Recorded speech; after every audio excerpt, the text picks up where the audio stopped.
Pessoal, esse aqui é o nosso 16º vídeo ECA atualizado e comentado. Antes de iniciar o nosso vídeo, eu peço que você compartilhe com seus amigos, assine o canal, clique no sininho para receber as próximas notificações. Sem mais delongas, vamos pro ECA. Seção 2 da fiscalização das entidades. Então aqui nós vamos tratar de como a administração pública vai fiscalizar as entidades. Artigo 95. As entidades governamentais e não governamentais referidas no artigo 90 serão fiscalizadas pelo Judiciário, pelo Ministério Público e pelos Conselhos Tutelares. Essas instituições que dão acolhimento, que fazem um trabalho direto com as nossas crianças e adolescentes. Então, quem vai fazer essa fiscalização? Ministério Público, Conselho Tutelar e o próprio Judiciário. Artigo 96. Os planos de aplicação e as prestações de contas serão apresentados ao seu estado e ao município conforme a origem das dotações orçamentárias. Cada instituição, governamental ou não governamental, vai apresentar ao município.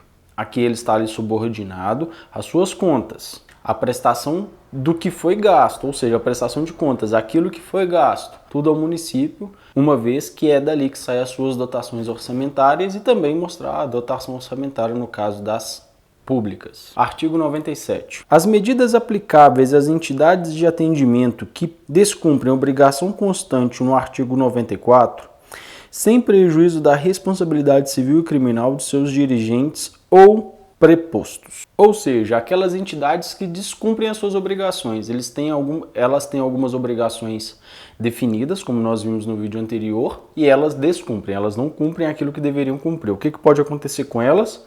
Além da responsabilidade civil e criminal dos seus dirigentes. Inciso 1º, das entidades governamentais, ou seja, daquelas entidades que pertencem ao governo. Primeiro, linha A, advertência. Vai ser advertido para que aquilo não se mantenha. Linha B, afastamento provisório dos seus dirigentes. Linha C, afastamento definitivo dos seus dirigentes. Primeiro afasta provisoriamente, não resolveu os problemas definitivamente. Linha D, fechamento da unidade ou interdição de programa, ou seja, no caso mais grave, aquele programa, aquela entidade de atendimento, ela vai ser fechada. 2. As entidades não governamentais, ou seja, aquelas que não pertencem ao governo, tipo ONGs. Linha A, advertência. Linha B, suspensão total ou parcial do repasse de verbas públicas. Está descumprindo? Então não vai receber mais verba pública, total ou parcialmente. Linha C, interdição de unidades ou suspensão de programas. Vai interditar ou vai suspender o programa. E cassação de registro, que é o final, né? Então aquela entidade nunca mais vai poder participar até que ela pleiteie novamente uma autorização, um novo registro. Parágrafo 1º. Em casos de reiteradas infrações cometidas por entidades de atendimento que coloquem em risco os direitos assegurados nesta lei, deverá ser o fato comunicado ao Ministério Público ou representado perante a autoridade judiciária competente para as providências cabíveis, inclusive suspensão das atividades ou dissolução da entidade. Está reiterando, não acaba, continua cometendo descumprindo as mesmas coisas. Não cumpre aquilo que deveria cumprir, então descumpre reiteradamente, está acontecendo, já foi advertido e continua, já tomou as medidas cabíveis e continua. E isso vai ser comunicado ao Ministério Público e às autoridades judiciárias competentes para que elas possam tomar ali as medidas cabíveis, aquilo que pode ser feito, por exemplo, mandar prender os dirigentes, intervir, fechar as instituições, transferir os adolescentes, as crianças para outras. 2. As pessoas jurídicas de direito público e as organizações não governamentais responderão pelos danos que seus agentes causarem às crianças e aos adolescentes, caracterizado o descumprimento dos princípios norteadores das atividades de proteção específica. Então, tanto as pessoas jurídicas quanto as pessoas jurídicas não governamentais, elas vão responder pelo que elas fizeram. Pelas omissões, por colocar em risco os direitos e garantias sustentados por esta lei, por exemplo. Título 2. Das medidas de proteção Capítulo 1, disposições gerais. Então aqui nós vamos falar agora um pouquinho das medidas de proteção. Vamos falar de forma geral, inicialmente. Artigo 98. As medidas de proteção à criança ou ao adolescente são aplicáveis sempre que os direitos reconhecidos nesta lei forem ameaçados ou violados. Então vai haver medida de proteção sempre que os direitos forem violados ou desrespeitados, direitos esses garantidos pelo ECA. Inciso 1. A ação ou omissão da sociedade ou do Estado. Então, a sociedade, ela foi omissa, o Estado foi omisso. Então, vai haver ali uma medida de proteção para aquela criança, uma vez que esses dois entes não estão cumprindo a sua obrigação. 2. Por falta, omissão ou abuso dos pais ou responsáveis. Nós temos vários exemplos. Falta, abandono, deixar a criança sem a quantidade de alimento necessária, não dar o suporte que é obrigação dos pais, bater, dar um castigo cruel, uma situação degradante, abusos, sexuais, enfim, tem vários exemplos. Em razão de sua conduta, dependendo da conduta ali do próprio assegurado aqui, no caso dessa lei. Capítulo 2, das medidas específicas de proteção. Então aqui nós vamos falar de medidas específicas de proteção. Artigo 99. As medidas previstas neste capítulo poderão ser aplicadas isoladas ou cumulativamente, bem como substituídas a qualquer tempo. Então todas as medidas aqui elas podem ser aplicadas sozinhas, acumuladas e podem ser retiradas, trocadas, modificadas a qualquer momento. Então elas não são eternas. E elas podem ser revistas. Artigo 100. Na aplicação das medidas, levar-se-ão em conta as necessidades pedagógicas, preferindo-se aquelas que visem ao fortalecimento dos vínculos familiares e comunitários. Então, todas as medidas, elas tendem a levar o educando, o adolescente, ao convívio familiar e ao convívio comunitário, sempre que for possível. E elas também têm um cunho pedagógico ali. Parágrafo único. São também princípios que regem a aplicação das medidas. Então aqui são princípios que vão direcionar essas medidas, que vão nortear essas medidas. 1. Condição da criança e do adolescente como sujeitos de direitos, ou seja, eles têm direito inerente a eles por serem crianças, não precisa de nada além de ser criança. Para gozar desses direitos, basta ter de 0 a 18 anos, como diz o artigo 2º desta lei. Crianças e adolescentes são os titulares dos direitos previstos nesta lei e em outras leis, bem como a Constituição Federal. Então, só por serem crianças já gozam desse direito, como eu havia dito, também na Constituição. Então aqui já invoca a Constituição novamente. Inciso 2. Proteção integral e prioritária. A interpretação e aplicação de toda e qualquer norma contida nesta lei deve ser voltada à proteção integral e prioritária dos direitos que a criança e adolescentes são titulares. Então, você vai interpretar essa lei para garantir os direitos, nunca em desfavor das crianças e dos adolescentes. Você sempre fará uma interpretação em favor das crianças e dos adolescentes. Isso é importante, por exemplo, para delegados, juízes, promotores, enfim, aquelas pessoas que vão ali tomar medidas judiciais e imediatas às crianças, nunca em desfavor delas. 3. Responsabilidade primária e solidária do poder público. A plena efetivação dos direitos assegurados à criança e a adolescentes por esta lei e pela Constituição Federal, salvo nos casos por esta expressamente ressalvados, é de responsabilidade primária e solidária das 3 esferas do governo, sem prejuízo da municipalização do atendimento e da possibilidade da execução de programas por entidades não governamentais. Então, tudo que está aqui, a não ser que esteja lá escrito expressamente na lei, é responsabilidade dos 3 entes, município, Estado e União. E isso não vai trazer um prejuízo para a municipalização do atendimento. Vamos lembrar que a lei é de 1990, estava ali começando um processo mais intenso de municipalização de alguns serviços públicos. Tranquilo? Além também da ação não governamental. 4. Interesse superior da criança e do adolescente. A intervenção deve atender prioritariamente aos interesses e direitos da criança e do adolescente, sem prejuízo da consideração que for devida a outros interesses legítimos, no âmbito da pluralidade dos interesses presentes no caso concreto. Ou seja, o interesse que vai ser cumprido, que vai ser atendido, que vai ser empregado como parâmetro para análise dessa lei é o interesse da criança e do adolescente, e só. O interesse deles que prevalece. Nunca é o interesse do pai, do ente público, é o interesse da criança. 5. Privacidade. A proteção dos direitos e proteção da criança e do adolescente deve ser efetuada no respeito pela intimidade, direito à imagem e reserva da sua vida privada. Ou seja, a criança ou adolescente, independentemente do que está acontecendo, ela vai ter a sua privacidade resguardada em todos os momentos, evitando a exposição da sua vida íntima, da sua imagem. 6. Intervenção precoce. A intervenção das autoridades competentes deve ser efetuada logo que a situação de perigo seja conhecida.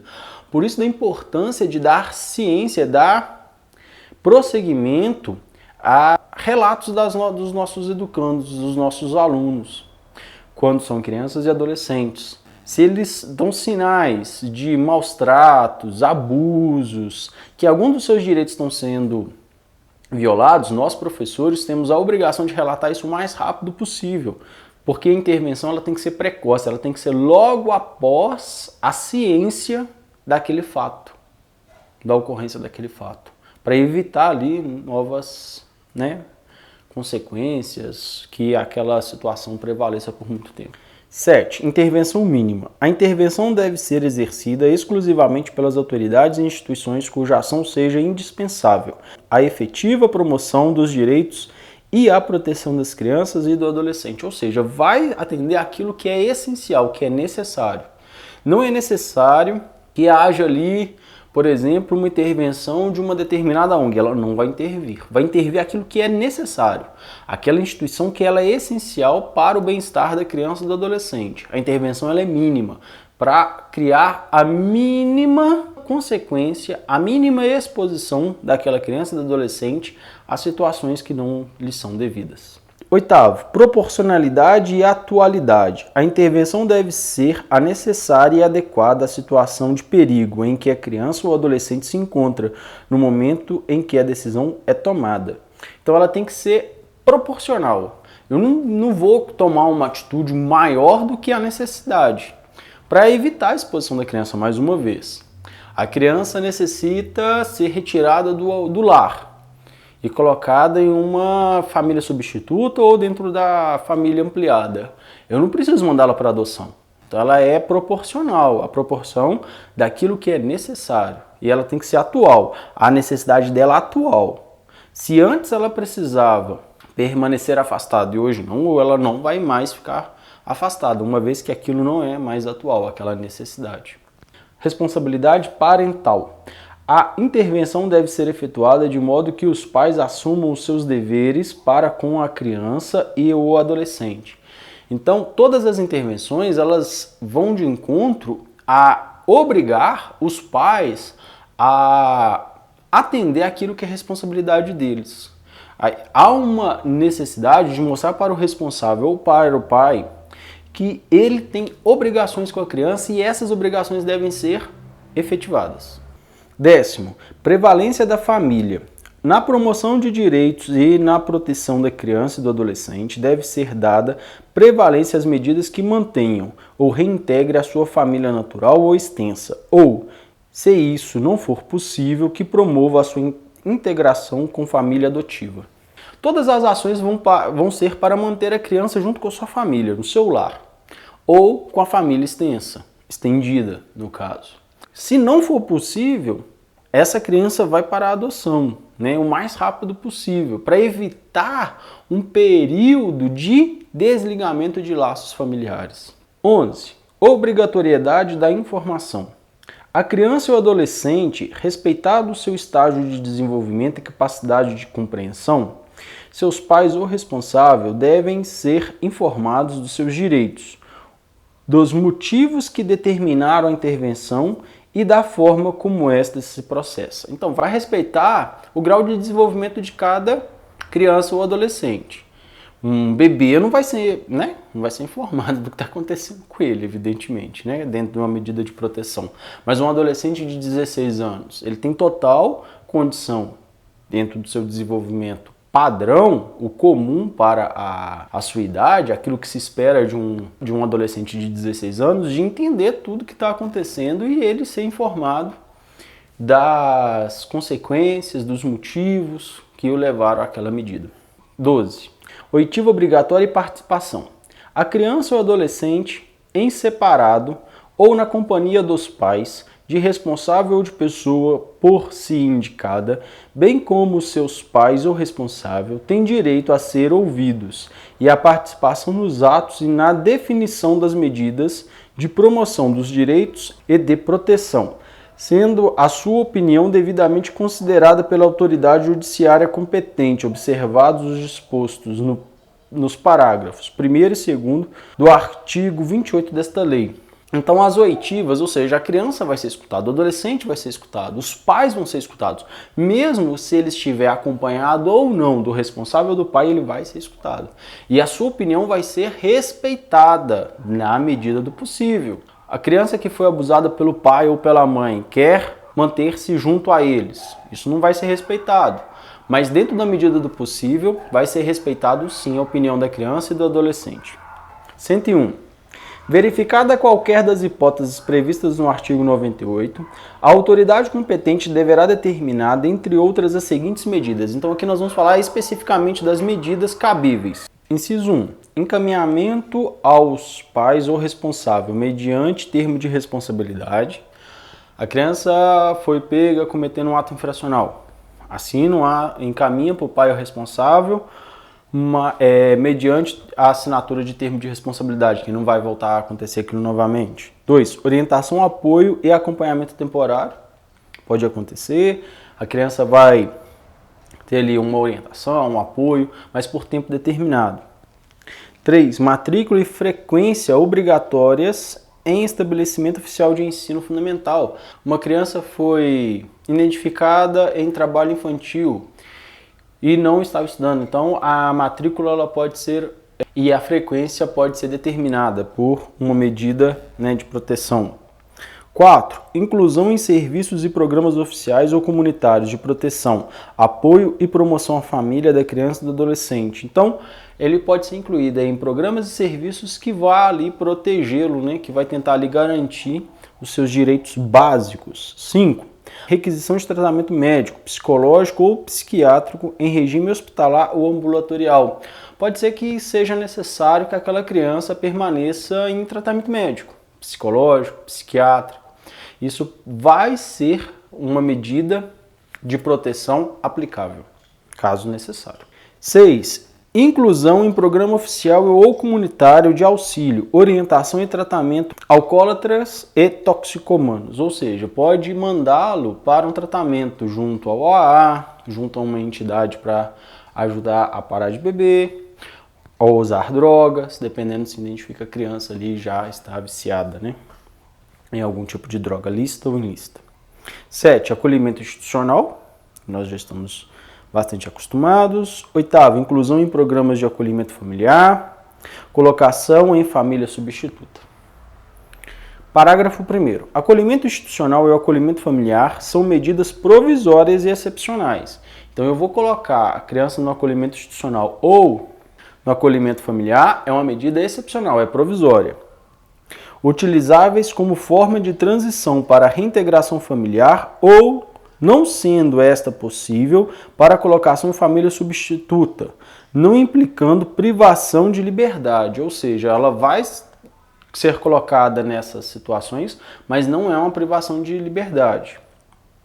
Parágrafo 2º. Sem prejuízo da tomada de medidas emergenciais para a proteção de vítimas de violência ou abuso sexual, das providências que alude ao artigo 130 desta lei, o afastamento da criança e do adolescente do convívio familiar é de competência exclusiva da autoridade judiciária e importará na deflagração, a pedido do Ministério Público ou que tenha legítimo interesse de procedimento judicial contencioso, no qual se garanta aos pais ou responsável o exercício do contraditório e da ampla defesa. Então, a criança sofreu uma violência sexual, um abuso sexual. Ela vai ser retirada e vai ser tomada todas as medidas para protegê-la. E vai ser garantido ao pai e ao responsável o direito do contraditório, da ampla defesa, para que ele possa ali se defender das acusações. Parágrafo 3º. As crianças e adolescentes somente poderão ser encaminhadas às instituições que executem programas de acolhimento institucional, governamentais ou não, por meio de uma guia de acolhimento, expedida pela autoridade judiciária, na qual obrigatoriamente constará, dentre outros. Então, a criança que vai ser encaminhada a uma instituição de acolhimento, institucional, por exemplo, ou familiar, só vai acontecer isso com essa guia. O que tem que ter essa guia? 1. Identificação e qualificação completa de seus pais ou responsáveis, ser conhecidos. Se são conhecidos, coloca lá tudo que sabe deles. 2. Endereço de residência dos pais ou responsáveis com ponto de referência. Eles são conhecidos, então coloca lá o endereço e ainda põe um pontinho de referência para facilitar. 3. Os nomes de parentes ou de terceiros interessados em tê-los sob sua guarda. Então há pessoas interessadas em ter a guarda daquela criança, então coloca lá na guia. 4. Os motivos da retirada ou da não reintegração ao convívio familiar. Por que ele foi retirado? Por que ele não voltou ao convívio familiar? Tem que estar lá descrito. Parágrafo 4º. Imediatamente após o acolhimento da criança ou do adolescente, a entidade responsável pelo programa de acolhimento institucional ou familiar elaborará um plano individual de atendimento. Então, o plano ele é individual, ele é para cada adolescente, nós já havíamos dito isso, a cada criança, visando a reintegração familiar. Então, esse plano ele visa a reintegração à família, ressalvada a existência de ordem escrita e fundamentada em contrário. Então, não existe ali uma ordem que impeça que aquela criança volte ao convívio da família. Então, isso não vai ocorrer, mas tem que estar lá expressamente escrito, claramente, não pode ser subentendido. Caso em que também deverá contemplar sua colocação em família substituta, observadas as regras e princípios desta lei. Não pode voltar para a família, então tem que colocar numa família substituta. Parágrafo 5º. O plano individual será elaborado sobre a responsabilidade da equipe técnica do respectivo programa de atendimento e levará em consideração a opinião da criança ou do adolescente e a oitiva dos pais ou responsável. Então, o plano ele vai ser elaborado e tem como responsabilidade para isso uma equipe técnica, né, do respectivo programa de acolhimento. E ela deve ser feita levando em consideração tanto a opinião da criança quanto a oitiva dos pais ou responsável. Então, vai tentar ali levar em consideração tudo aquilo que foi coletado anteriormente nesse plano individual. Parágrafo 6º. Constarão o plano individual dentre outros. Inciso 1. Os resultados da avaliação interdisciplinar. Então, esse plano tem que ter, dentre outras coisas, o resultado da avaliação interdisciplinar. 2. Os compromissos assumidos pelos pais ou responsável. Então, os pais assumiram compromissos de reequilibrar o lar, por exemplo, parar de consumir drogas, participar de grupos com o fim de largar os vícios com drogas lícitas e ilícitas. Vai estar constando lá. 3. A previsão das atividades a serem desenvolvidas com a criança ou com o adolescente acolhido e seus pais ou responsável, com vistas na reintegração familiar, ou, caso seja vedada por expressa e fundamentada determinação judicial, as providências a serem tomadas por sua colocação em família substituta, sob direta supervisão da autoridade judiciária. Então, aqui vai prever as atividades que a criança e o adolescente vai realizar, com vistas na reintegração familiar, caso não seja possível, por uma expressa e fundamentada decisão judiciária. Essas ações, essas atividades vão visar a possibilidade de reintegração de uma integração em uma família substituta. 7. O acolhimento familiar ou institucional ocorrerá em local mais próximo da residência dos pais ou responsável e, como parte do processo de reintegração familiar, sempre que identificada a necessidade, a família de origem será incluída em programas oficiais de orientação, de apoio e de promoção social, sendo facilitado e estimulado o contato com a criança ou com o adolescente acolhido. Então, essa criança vai ficar o mais próximo possível da residência dos pais. Para quê? Para que fique fácil do pai ir lá visitar a criança, mantenha um certo contato. E sempre que for necessário, os pais ou responsáveis vão ser colocados em alguma forma de orientação, de acolhimento, para que eles possam atender, né, aos requisitos mínimos para receber essa criança novamente em seu seio familiar. Oitavo, verificada a possibilidade de reintegração familiar, o responsável pelo programa de acolhimento familiar ou institucional fará imediata comunicação à autoridade judiciária. Então identificou, olha, dentre tudo que nós fizemos, ao que parece essa criança já pode ser reintegrada à sua família, esse adolescente pode ser reintegrado à sua família. Então aconteceu esse fato, aconteceu essa mudança, tem que ser comunicada à autoridade judiciária, que dará vistas ao Ministério Público em razão de 5 dias, decidindo em igual prazo. Então, a autoridade judiciária decidiu em 5 dias, o Ministério Público terá mais 5 dias para reintegrar aquela criança à sua família. Em um prazo máximo de uns 10 dias, a criança já voltará à sua família, né? Se for o caso, a família natural. Parágrafo 9. Em caso constatada a impossibilidade de reintegração da criança ou do adolescente à família de origem, após seu encaminhamento a programas oficiais ou comunitários de orientação, apoio e promoção social, será enviado relatório fundamentado ao Ministério Público, no qual conste a descrição pormenorizada das providências tomadas e a expressa recomendação subscrita pelos técnicos ou entidades ou responsáveis pela execução das políticas municipal de garantia do direito à convivência familiar para a destituição do poder familiar ou destituição da tutela ou da guarda. Então se identificou que não é possível reintegrar. O Ministério Público ele vai ser comunicado e ele vai tomar ali as providências necessárias para que seja retirado o poder familiar ou que haja destituição do poder de guarda ou tutela daquela criança. Parágrafo 10º. Recebido o relatório, o Ministério Público terá um prazo de 15 dias para o ingresso com a ação de destituição do poder familiar, salvo se entender necessária a realização de estudos complementares ou de outras providências indispensáveis ao ajuizamento da demanda. Então, o Ministério Público tem 15 dias para tomar as medidas para proferir ali a sua ação, a não ser que ele achar que precisa de novos estudos, né, estudos complementares para tomar uma decisão mais fundamentada. Parágrafo 11º.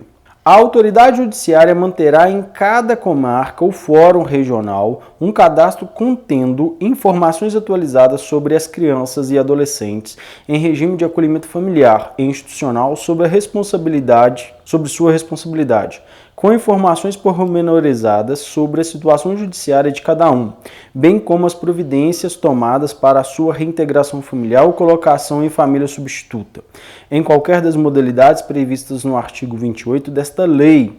Então, a autoridade judiciária vai manter um cadastro, né, com todas as crianças que estão ali todos os adolescentes também, sobre sua responsabilidade. E por que né, elas não foram colocadas ainda, né, elas estão ainda fora ali da sua família. Isso de forma pormenorizada, ou seja, com todos os detalhes. Parágrafo 12º. Terão acesso ao cadastro o Ministério Público, o Conselho Tutelar e o órgão gestor da assistência social e os conselhos municipais dos direitos da criança e do adolescente e da assistência social, aos quais incumbe deliberar sobre a implementação de políticas públicas que permitam reduzir o número de crianças e adolescentes afastados do convívio familiar e abreviar o período de permanência em programas de acolhimento. Então, todos aqueles que têm, de alguma forma, ligação com a criança e o adolescente no município, vai ter acesso a esse cadastro para tentar reduzir o número de crianças fora da sua convivência familiar. Isso tem vários motivos, porque o ECA ele vem tentar manter a criança junto aos pais. E as ações governamentais, principalmente as municipais, devem ter como princípio esse direcionamento. As medidas de proteção que trata este capítulo serão acompanhadas da regularização do registro civil. Então, tudo que aconteceu, o registro civil poderá e deverá ser atualizado. Parágrafo 1º. Verificada a inexistência de registro anterior, o assento de nascimento da criança e do adolescente será feito à vista dos elementos disponíveis, mediante requisição da autoridade judiciária. Então, a autoridade judiciária requer e se faz ali um novo registro de nascimento com as informações que tem, dentro da disponibilidade. Parágrafo 2º. Os registros e certidões necessários à regularização de que se trata este artigo são isentos de multas, custas e emolumentos, gozando de absoluta prioridade. Então não vai ter custo nenhum e vai ser prioridade para ser executado. Parágrafo 3º. Caso ainda não definida a paternidade, será deflagrado procedimento específico destinado à sua averiguação, conforme previsto na Lei 8.560, de 29 de dezembro de 92. No caso aqui, é uma lei que vai falar como que esse procedimento vai ocorrer. Se não tem a paternidade definida na certidão de nascimento, vai ser tomada medidas para que isso ocorra, como o teste de DNA. 4. Parágrafo 4º. Nas hipóteses previstas no artigo 3º deste artigo, é dispensável o ajuizamento de ação de investigação de paternidade pelo Ministério Público se, após o não comparecimento ou a recusa do suposto pai em assumir a paternidade a ele atribuída, a criança for encaminhada para adoção. Então, estava lá buscando o pai, né? O suposto pai, que a criança acha que é ele, a mãe acha que é aquele determinado pai e ele está se recusando. Mas a criança foi mandada para adoção. Então faz diferença se ela vai conhecer ali o seu pai biológico? Não. Então, enfim, não vai manter esse processo. Parágrafo 5º. Os registros e certidões necessários à inclusão a qualquer tempo do nome do pai no assento de nascimento são isentas de multas, custos e emolumentos, gozando de absoluta prioridade. Então, descobriu quem é o pai, saiu no DNA, então vai incluir lá e não vai ter custo nenhum. Parágrafo 6º. São garantidas a qualquer tempo a verbação requerida do reconhecimento de paternidade no assento de nascimento e na certidão correspondente. Então, a qualquer momento isso pode ser feito e são gratuitas, não vai ter custo nenhum, como nós dissemos. Eu peço desculpas, gente, meus vizinhos estão construindo e o dia que eu tenho para gravar esse vídeo é hoje. Então, a gente vai acabar convivendo com um toque-toque aí de marreta, mas acho que não vai prejudicar muito não. Hora do nosso resumo. Fiscalização das entidades. O artigo 95 vai falar ali que são a responsabilidade tanto do Judiciário quanto do Ministério Público e os conselhos tutelares fiscalizar essas entidades. O 96, que vai haver uma prestação de contas por meio dessas entidades, principalmente para os municípios, as suas dotações orçamentárias. O 97 fala de medidas aplicáveis a essas instituições, as não governamentais, advertência, afastamento provisório dos dirigentes, afastamento permanente definitivo dos dirigentes, fechamento da unidade. Para as entidades não governamentais, advertência, suspensão total ou parcial do recebimento de repasses, interdição das unidades, cassação de registro. O parágrafo 1º vai falar que, reiterada aquelas infrações, cabe ao Ministério Público tomar medidas, a ação judiciária, o Poder Judiciário também tomar medidas contra essas infrações que são reiteradas. O parágrafo 2º está falando ali que seus dirigentes vão responder caso essas entidades não respeitem as ações norteadoras que regem essa lei. O 98 vão falar sobre as medidas de proteção à criança. Vai falar que essas medidas vão acontecer por ação ou omissão do Estado ou da sociedade, por falta, omissão, o abuso dos pais ou responsável, ou em razão da conduta, da sua conduta, a conduta da criança. O 99 vai falar que as medidas poderão ser aplicadas sozinhas, em conjunto e poderão ser revistas a qualquer momento.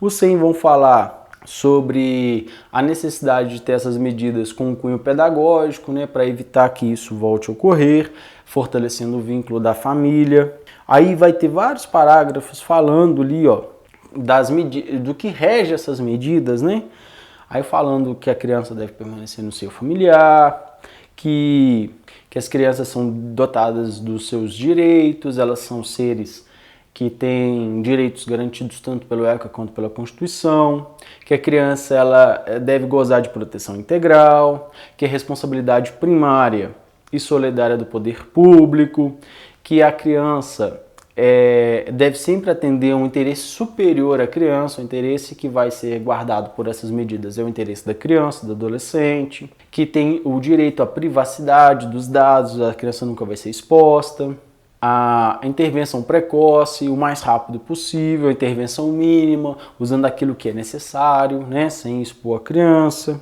que é a proporcionalidade e a atualidade das ações. Então, se antes era necessário uma determinada ação, mas não foi tomada, hoje não vai ser tomada aquela ação, vai ser tomada a ação atual e proporcional. A responsabilidade parental, né, colocar e deixar claro que os pais responsáveis e a família estendida tem sua responsabilidade com a criança.